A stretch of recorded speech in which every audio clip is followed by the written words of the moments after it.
Conservative MP Bob Seeley chairs the Russia and Ukraine parliamentary groups. He's in Kyiv today and joins me now. Good evening, Bob. Hi, Cathy. I'm actually from the building or the room where the press conference took place about an hour and a half ago. Oh, and were you there were you witnessing the press conference? Did you see what happened? I was there for the first bit of it. I didn't stay for all of it because I had some meetings, but I saw him come in and take the first few questions for sure. Well, tell us, what tone did he set? What was your view of how he conducted himself and how people responded? As he always does, he's here to generate enthusiasm for his cause, to explain his cause, to say that we're going to win, Ukraine is going to win. So he reassures his people and then says, but we need more kit from the West. So he is consistent. He's full of energy. I mean, I met him back in September. He's full of energy, full of life, and occasional quips and occasional sort of good one-liners. But he is like, people, I think, make too many Churchillian comparisons. But the one thing that Zelensky does do, he mobilizes language to fight a war. And that is similar to what Churchill did in 1940. This is Ukraine's hour where it either survives as a state or doesn't. And he's utilizing the weapon he has, which is leadership and language, to engage his people who do not need to be engaged because they are determined, but also to engage the Western allies as well. Well, let's talk about that engagement and his, as you say, his regular pitch for more weaponry, more support from the West. We have Poland saying that they've delivered their first Leopard tanks to Ukraine today. The US announced new military aid. So there was a lot of support and actual, weaponry arriving. What more, in your view, needs to be done from the UK and others? Well, when you say a lot, I mean, I think that people don't understand the scale of fighting a conventional war. The Ukrainians are going through thousands of artillery shells per day. Now, some people say 6, some people say 4, but they're certainly using 2,000 plus a day. And that is a phenomenal amount of just artillery shells. There's a debate about fighters, and fighters are important for sure, and air defense as well. I would say, look, I think your listeners should be skeptical because there are dangers here, because this is a very dangerous war for everybody, not only Ukraine. For me, the right course of action, but also the least dangerous course of action, is to give the Ukrainians the tools to finish the job. And the sooner they get enough of those tools to finish the job, 300 plus tanks, 500 plus armored personnel carriers, and enough money and ammunition to keep going, the less dangerous it is for them, because tens of thousands of Ukrainians have already died, but the less dangerous it is for everybody. Well, is that the case, though? Because, there is, and I was talking just a minute ago with William Hague about this, because the more the West sort of piles in weapons and gives Ukraine what they're asking for, and, people are desperately sad to hear what is happening to the Ukrainian people. There's no doubt about that. But the more embroiled we get, the more risk there is, surely, of this escalating to a point where the world is involved. Yeah, for sure. And if China starts to back Russia now, then you have a superpower proxy war between the two authoritarian states, Russia and China, and the free world in the shape of the United States, Canada, and the European Union. So no one is underestimating that, not least me, because I think it's important that we shape the narrative and explain truthfully what is happening. But if Russia wins here, we don't get back to normal. You have a brutal occupying government. You'll have thousands of people being killed a month. We will try to take the fight to a Russian puppet regime with tens of thousands of Russian troops here.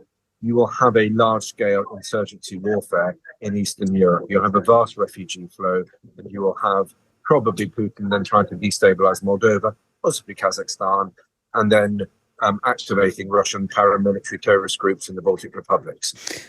Putin has declared a Cold War against the West in 2007, and that is becoming more visceral and more dangerous and more unstable the longer he stays in power. And I do think we need to engage in realistic thinking and not magical thinking. For Ukraine to win, sadly, Russia needs to lose.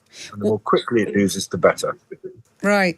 I mean, so how do you mentioned China there, and China's government has called for peace talks between Ukraine and Russia and urged all parties to avoid nuclear escalation. They appear to be maintaining this view that the West is fueling the conflict. But how should the West respond to what China's saying and, the prospect of China arming Russia, as you mentioned? Yeah, I think very simple. Firstly, China has a positive role because, sorry, some lights are going out here. I presume they won't all go out. China has a positive role because China is probably one of the very few countries that Putin listens to. And if the Chinese say you must not use nukes, I think Putin will listen to that, as long as they continue to say that. China has a destabilizing role if China starts to arm Russia. And we know that Chinese companies are certainly they're helping the Russians to avoid sanctions. So they are playing a somewhat negative role here. This is not a moral equivalence, though, Cathy. There is a right and wrong here. Putin's Kremlin used his armed forces to invade another country and to kill tens of thousands of people here. They're stealing children and they're killing people. I just think we need to have a reality check. There is not a moral equivalence. And it's not as if Putin is suddenly going to wake up and say, that was a bad idea. I'll behave like a rational actor. Well, it ain't going to happen.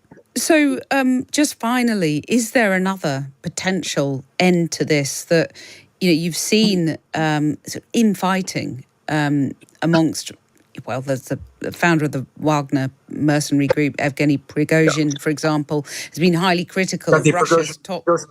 Prigozhin is being squeezed now because his unbelievably violent and drugged up troops were needed when Russia was short of manpower. Now that they're not short of manpower, he and his group are being denied arms and effectively being squeezed out, or certainly are being sidelined from this conflict, because Russia is about to bring in another 150,000 troops that have been training for the last few months into new formed units to carry out yet more brutal offensives in Ukraine. Right, but I wonder if that instability might sort of play into the West's hands in some ways, because Putin is not necessarily the most secure of leaders, or is that wishful thinking? I'm afraid to say, I think most of that is wishful thinking. Not all of it. I mean, look, if Putin is overthrown in a putsch tomorrow, I think we'll all be relieved, depending on who comes next. But it's not very likely. People have been saying, the Russians will take to the streets because they can see how daft this is. I'm afraid all the polling shows, and Lord Ashcroft, who's one I've read, did some big polling in the Daily Mail today to show that actually the Russians are almost as much behind Putin as the Ukrainians are behind Zelensky. Yeah. So the idea that people are suddenly going to come to their senses, I'm afraid, is not true. Putin is behaving like a rational actor, according to his view of the world, which is very, very violently opposed to that of the West. And he believes he is in conflict with NATO in Ukraine. And I think one just has to realise that. Well, William Hague, I was asking about this earlier, the fact that, is it possible that, as the Ukrainians want, to retake the Crimean Peninsula, or is that the basis for a future peace negotiations if the Ukrainians manage to take back all of the rest of the territory that Russia has got since then? I think, look, there are various options. The Ukrainians invade Crimea, they make progress, and Putin decides, right, I'm going to use nuclear weapons because Crimea is my red line. There's an option when the Ukrainians break through to the Sea and get to the Sea of Azov. So they break through a lot of Russian lines, and at that point, Russia sues for peace, tries to keep something, and the West tries to persuade Zelensky to give up some land for peace. But it makes Zelensky very unpopular in Ukraine because the Ukrainians want all their country back, as it was in 2014, including the Crimea, including Donbass, and including Donetsk. Okay, so option 3 is a stalemate where the Russians throw vast amounts of men and machinery at the Ukrainians, but they don't get very far. But they do exist for the Ukrainians, so the Ukrainians can't make the progress they want, and the Russians now have some defense in depth. So there are lots of options. Unfortunately, the only good options dried up when this war started. So every option we face is a bad one or a disastrous one.